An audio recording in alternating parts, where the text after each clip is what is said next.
Click the link in the description below to receive our free Building Mental Muscle newsletter, and for a limited time get these 10 classic best-selling Law of Attraction books for free. We hope you enjoy this presentation. If so, please click the like button and click the subscribe button below to receive notification when we release new recordings. Richard Hargraves presents All Things Exist by Neville Goddard. First published 1968. This audio edition recorded 2023. Digitally narrated using the voice of Jeff Masters for buildingmentalmuscle.com. Copyright 2023 Iron Power Publishing. All rights reserved. All Things Exist by Neville Goddard. All that you behold, though it appears without, it is within, in your imagination, of which this world of mortality is but a shadow. William Blake. The world of imagination is infinite and eternal, whereas the world of generation is finite and temporary. In that eternal world, the permanent realities of everything exist. Their reflections are here, cast in a glass called nature. The oak is cut down by the axe, and the lamb falls by the knife, but their eternal forms exist forever, and are renewed by the seed of contemplative thought. William Blake. The permanent realities of an extinct bird, animal, or fish live. They can be resurrected and externalized by the seed of your contemplative thought, for everything lies within you. This world of generation I call the world of Caesar should not be neglected, as it is an important aspect of reality, even though it is only a shadow. Scripture urges us to revise, to forgive, and change our thoughts, thereby changing the conditions of our life. This is how it is done. Revision. A friend recently wrote saying, 3 weeks ago a friend called, saying he was afraid he was going to be fired. I instantly revised his call. Hearing his voice bubbling with excitement, he told me how he had been praised for his work, and I felt the thrill of rejoicing with him. Today he came to my office and said the very words I heard in my imagination. This morning, while dressing, I was thinking about an ad I was working on which carried the name of a very prominent man in San Francisco. As I ran the ad through my mind, I said to myself, I want to put the word Mr. before his name. I did it and it felt right. I made a mental note to do it when I arrived at the office, and promptly dropped the thought. That afternoon the man called, asking that I insert Mr. before his name, not in the ad, but in a radio commercial where his name was used. Then my friend added this thought, I stand in awe at the operation of this law. You asked about the little pig I saw. He was small, but fat, and the way I am stuffing him today, in no time at all he will be so large he will fill this room. For those who are not familiar with this symbol, the pig is the symbol of Christ, the power and wisdom of God. Every time you exercise your imagination lovingly on behalf of another or yourself, you are feeding Jesus Christ. My friend is stuffing his pig, because every moment of time he is alert and putting this law into practice. Now a lady wrote, saying, I found myself looking at an enormous building at the edge of a vast body of water where your classes were held. A man at my side asked, how do the students get to the classes? Pointing to another student who was walking on the water towards her destination, I answered, that's how it is done. Unwilling to accept my answer, the man said, but how do you do it? And I confessed, I have placed stones just below the water. Then the scene changed, and I am with a friend who said, I am pregnant. Shocked, because I knew she had no husband, I asked, by whom, and before she could answer, I awoke. 3 nights later I found myself in a very large building containing a theater, where you were the one actor who was playing every part. As you assumed the role of the blind man, I realized there was no one to lead you, so I ran to help. As we walked, we came upon a young boy sound asleep. Then you said, I told him to meditate, and he has fallen asleep again. The scene changed, and I am viewing paper decorations hanging above a door. I reached up to pull him down, when an enormous wind caught me and I felt as though I was borne in the arms of a very strong man and awoke saying, I love thee, O Lord. This marvelous series of dreams revealed much. This lady admitted crossing the water while walking on a solid foundation. Now the Bible is a parable from beginning to end, and water is the symbol of its psychological truth. The literal interpretation of a parable is solid as a rock. When the meaning behind the parable is discovered, the stone is rolled away, and the water found. However, if a little solid reality in this world is desired while playing with this psychological truth, it becomes stepping stones below the water. Loving what is heard is not enough. One must be willing to go all out and walk on the water.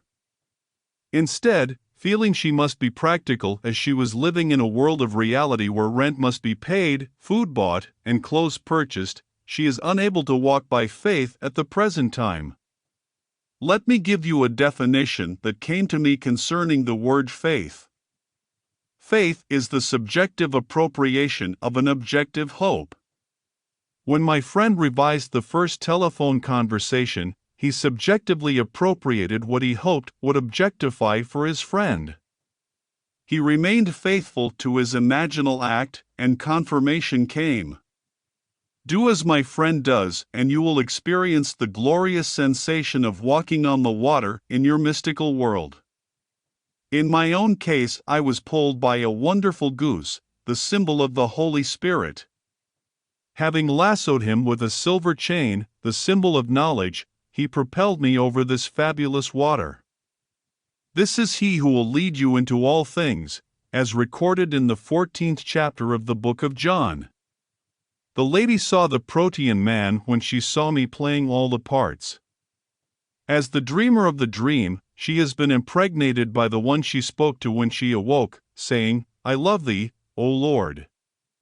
Mary did not know the name of the one who impregnated her, yet it was the same Lord, the same I am. In this lady's dream she was so brutally honest with herself when the man insisted that she tell him how she crossed the water. She could have said she walked on the water. Instead, she told him exactly how it was done, thereby admitting to herself that she has not gone all out and lived by the law, but has a little anchor on the side, in the event it doesn't work. In Barbados we have a saying, I have a hindclaw, meaning there is some money tucked away in the bank, a little income from the family, or something I can fall back on just in case. We have these beach crabs on the island that are almost impossible to catch. Running at top speed, the crab can run right over a precipice and disappear. If you followed him, you would break your neck in the fall, but the crab has a hindclaw that stops his fall.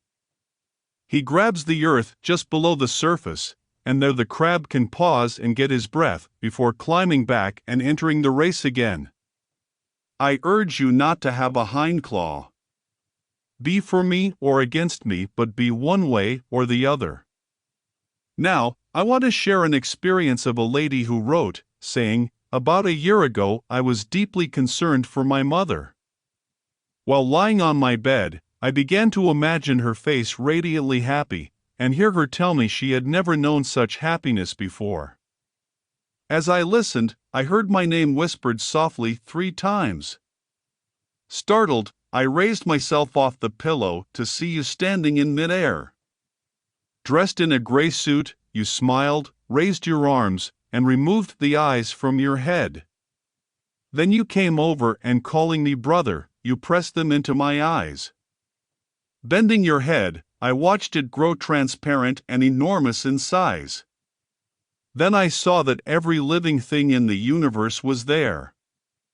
You straightened up, and as you did your head returned to its normal size.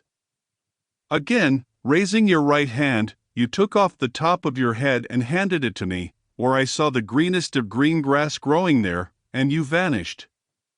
Yes, I called this lady brother advisedly, for regardless of the sex worn here, we are immortal brothers, all of us. So, I say, go unto my brothers and say to them, I have ascended unto my God and your God, unto my Father and your Father. It was over a year ago when I placed my eyes into her sockets and gave her sight.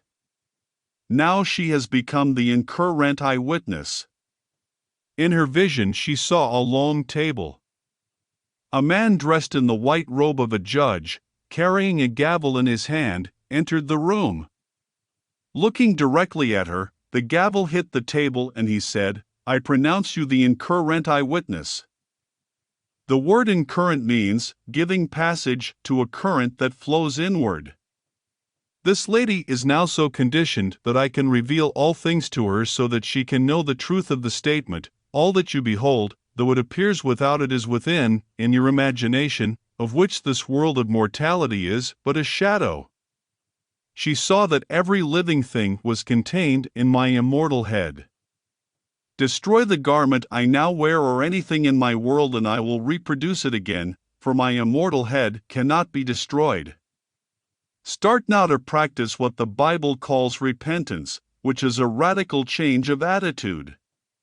No matter what it is, if it does not conform to your ideal, change it by subjectively appropriating your goal. Remain faithful to it and no earthly power can keep you from attaining it. Go all out and walk on the water.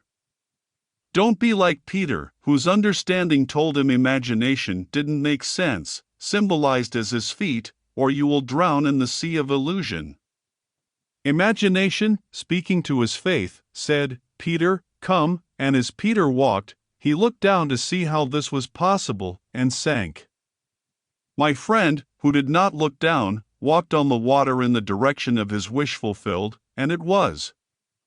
All of the Bible stories will be fulfilled literally on different levels of your being. You will experience them all because you are Jesus Christ. Blake tells us so beautifully, desires and perceptions of man, untaught by anything but organs of sense, must be limited to objects of sense, therefore, God becomes man that man may become God. If you only knew what your organs of sense reveal, you would never perceive anything beyond them. It would be horrible to remain an organ of sense and never transcend it. But God brought creation with him when he became humanity, and you are here to awaken to that fact. If God did not become you, you would be an animated body, limited to all that your sense organs would reveal. But having become you, God is awakening and will give you desires and their fulfillments, far beyond the wildest dreams of those who are still limited to the organs of sense. When Blake said, all that you behold, though it appears without, it is within you, he meant it. Being an incurrent eyewitness like my friend, Blake saw God's mystery of salvation clearly. I urge you to exercise your divine right by using your imagination. Be like my friend who is now consciously feeding his pig. Every moment of time you have the opportunity to feed your pig. When someone phones to tell of their misfortune, revise their words. Go about your business of creation on the inside, and do not do a thing on the outside. Use your imagination and let your words come into being. All things are possible to you because you are all imagination, and imagination creates reality. Knowing what you want, imagine you have it. Knowing what you want to be, imagine you are it. Subjectively appropriate your objective hope and you have assumed a virtue you did not have.